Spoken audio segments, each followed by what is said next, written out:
Gen V Season 2 has come to an end, and plans for Gen V Season 3 are already underway. But Season 3 may have a very difficult uphill battle, with the boys ending in Season 5 and seemingly putting an end to the Vought storyline that is essential to Gen V. And while I love this show and would love for it to continue, strategy-wise, Gen V Season 3 doesn't really make a lot of sense, it may not work, and it may end up hurting what the boys started all the way back in 2019. So let's break down the ramifications of Gen V having a Season 3 with the boys ending, the difficulties of expanding a universe while having the catalyst for your universe end, and how this could potentially hurt the legacy of the boys. But before we get into all of that, please don't forget to subscribe to my channel if you haven't already. I do deep dives on the film and TV industry and break down news and trends, so if you're into any of that, please subscribe. Thank you so much for watching, but let's get into it. For all 5 seasons of The Boys, there have been 2 major pillars that they are fighting against: the corrupt corporation that is Vought and the all-too-powerful Homelander, and The Boys Season 5 should be ending both of those threats. Showrunner Eric Kripke has stated that this is the final chapter in The Boys. How this will be the final chapter, we have no idea, but based on how the comics end, it can give us a clue, and that clue may mean that Gen V Season 3 won't have much to explore.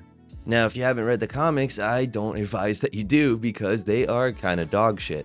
And that is not a hot take. This is the only fan base that I've ever seen that routinely states that the TV show is better than the source material that it's based on. Overall, the comics are really bad and they're just edgy for the sake of being edgy, and Eric Kripke was right to not follow most of the comic storyline. The Boys hasn't been following the comics since its inception, but that doesn't mean that they don't borrow or have some parts of the comics DNA in their show. They've used certain bits like Huey's girlfriend dying, which starts the entire storyline, Starlight being assaulted by the Deep, Herogasm, things like that, and we can at least look at the comics for the DNA for how The Boys Season 5 might end, and the way that it ends doesn't look too good for Gen V. In the comics, Vought is exposed for its lies and their superhero division is dead. Homelander dies, though by Black Noir, which is revealed to be a Homelander clone, so obviously they're not doing that, and while certain parts of that ending can't happen because of how the show has already diverged from certain storylines, but certain parts can. Let's say The Boys ends in some form with both Vought being destroyed and Homelander being killed, just like in the comics. Where does Gen V exactly go from there?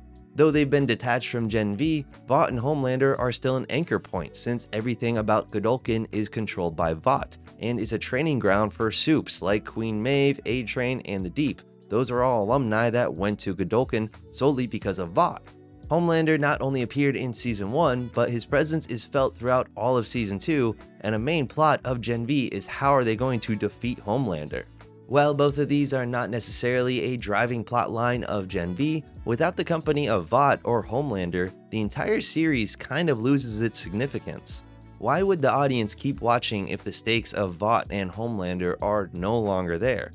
What are these characters now fighting against? Are these characters loved enough to keep audiences coming back, even though the stakes of their entire world are now lessened? What if Vought is vanquished in some way, but some other corporation comes up and does the exact same thing that Vought does?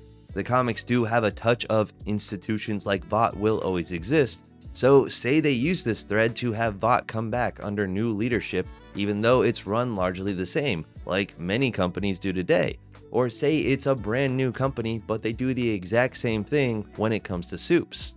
They could very well do that to continue the story of corporate superheroes, but how is that any different than what The Boys has already been doing for over 6 years once Season 5 comes out? And is that strong enough for people to tune in even after the conclusion of the main storyline? This is an issue that Gen V faces if The Boys does stick the landing and provides some type of closure in terms of Vought and Homelander. But on the other hand, what if The Boys ends without tying up Vought and or Homelander? What if The Boys drastically changes their storyline from the comics like they've been known to do and decides to not wipe out Vought or Homelander? The Boys' central plot has been to take them down, and what if this grand plan means that they take an even more cynical route than the comics and have the corporation win, since that is more realistic? Will this cause fan backlash? Will it be seen as kind of a corporate move to nerf the ending of The Boys just so they can keep churning out spin-offs and keep shows like Gen V alive? If they don't stick this landing and provide a good conclusion, then people probably won't tune in to Gen V or any spin-off since they can't trust them to wrap things up well. Either way, it is not good.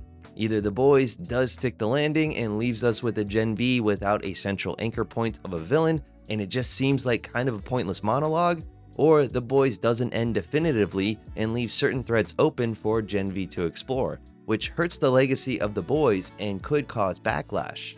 And this is all speculative, right? They could very much nail the finale and make it so Gen V lives on, and it makes sense. But it is weird to have the main show end and have the spin-off still continue on, especially when both shows share the same villain. And this is even more complicated now with Gen V Season 2 finale. Gen V ends with Marie and the gang joining up with Starlight and officially becoming members of the Resistance, fusing both shows officially together.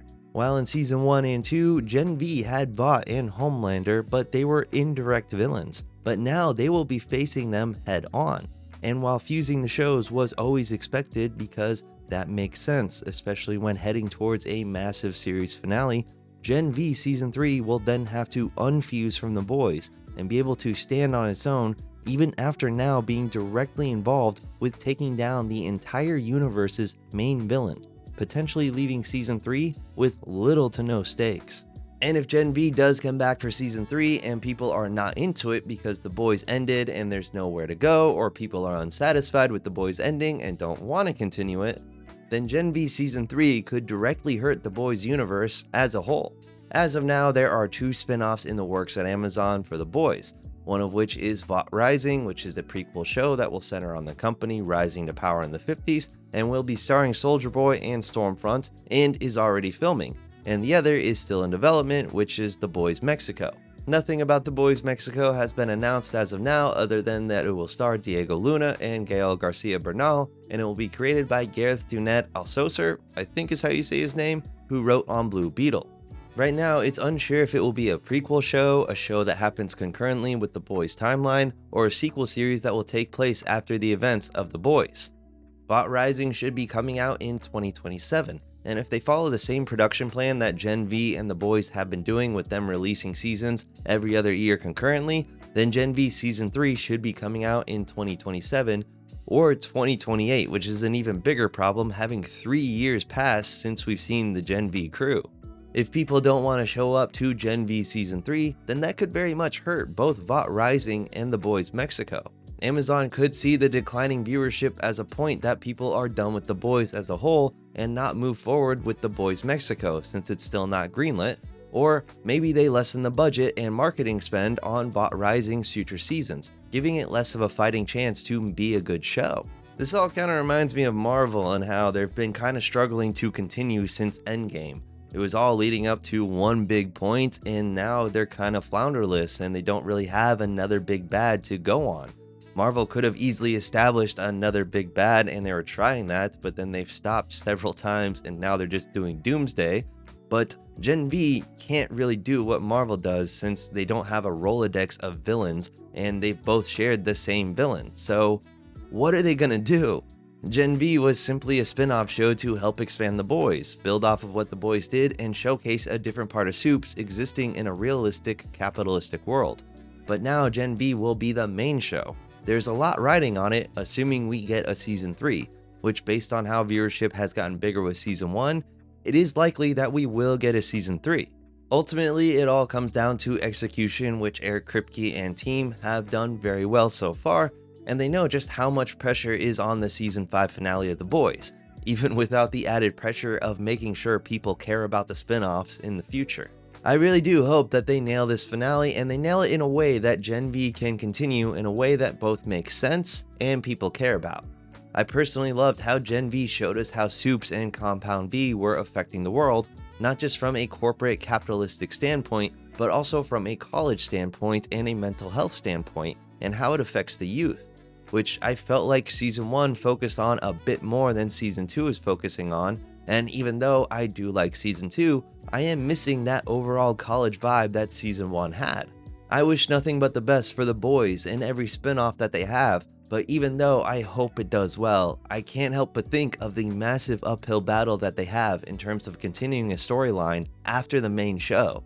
Because storylines all need to end, and if they don't end, then they end up hurting the quality of the show. And I hope for Gen V, for Vought Rising, for The Boys Mexico, that there is still enough story to tell at the quality that it deserves. Because I love this universe and I hope it keeps going on. But not if they can't keep the quality up. What did you think of Gen V Season 2 finale? Where do you think Season 3 will go from here? Let me know in the comments below, and if you haven't subscribed, if you haven't liked, if you haven't hyped, I guess that's a thing and it does really help these videos, please do. If you subscribe, I'll see you in the next one. Thank you.